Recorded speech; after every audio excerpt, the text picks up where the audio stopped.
Good afternoon, I'm Will Martin with Hunter News. A shark sighting has disrupted events at Surffest this morning. A competitor spotted a shadow underneath him, believed to be a shark off Merriweather at about 8:30. The contest was put on hold while lifeguards made a sweep of the beach.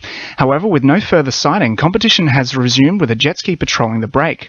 Newcastle and Nobby's beaches are still closed following yesterday's confirmed sighting. A small number of Save Our Rail protesters have hijacked a media conference as Transport Minister Gladys Berejiklian attempted to announce a major upgrade of Broadmeadow Railway Station.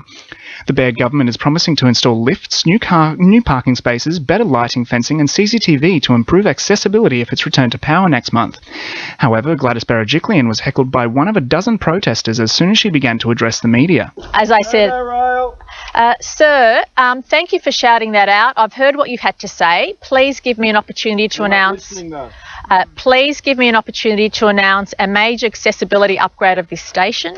This is about making sure that people can access Broadmeadow Station, whether they have a mobility impairment, whether they have a pram, whether they have goods to carry. This is about making sure our railway stations are accessible. Meanwhile, Hunter residents from across the region took part in a community meeting last night to express their concerns over the New South Wales government's moves to remove the Newcastle rail line.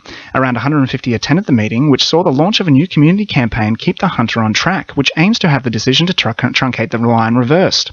David Blythe from Hunter Concerned Citizens says the campaign overall hopes to create better dialogue as well as more community involvement at major decisions for the region. We want to keep the Hunter, all of the Hunter, including Newcastle Station, on track. We want the intercity, the regional, mainline service that we've had in the past restored. We'd like to also keep it on track in terms of planning. We're very much in favour of planning and development. Development is not a problem for us, but it's where it happens.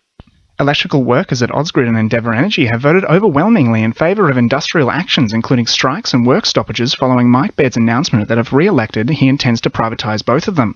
The companies operate and maintain the electricity over a huge area, including Newcastle, the Hunter, the Central Coast and Sydney.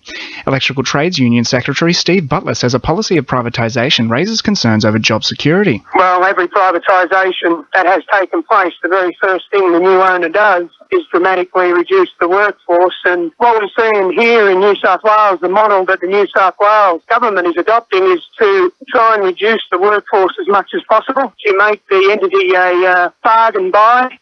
A future fund to pay for fixing the ongoing toxicity issues left by Bullaroo's former lead smelter is now on the table, with Environment Minister Rob Stokes acknowledging the need to review the situation.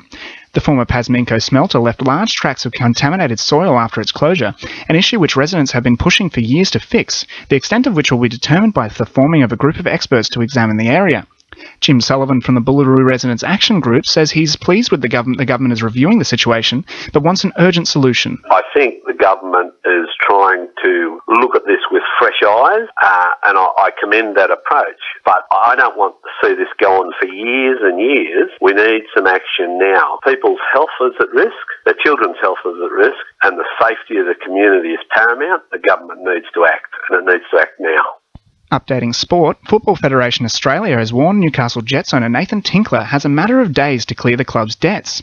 Last week, Tinkler paid an estimated $500,000 towards appeasing some of the A-League franchise's creditors. However, the FFA are still demanding that shortfalls in employees' superannuation and payouts of 5 players and 3 coaching staff sacked a fortnight ago are settled. Newcastle Knights chief executive Matt Gidley has dismissed speculation Greg Bird might return to the club where he began his career 15 years ago.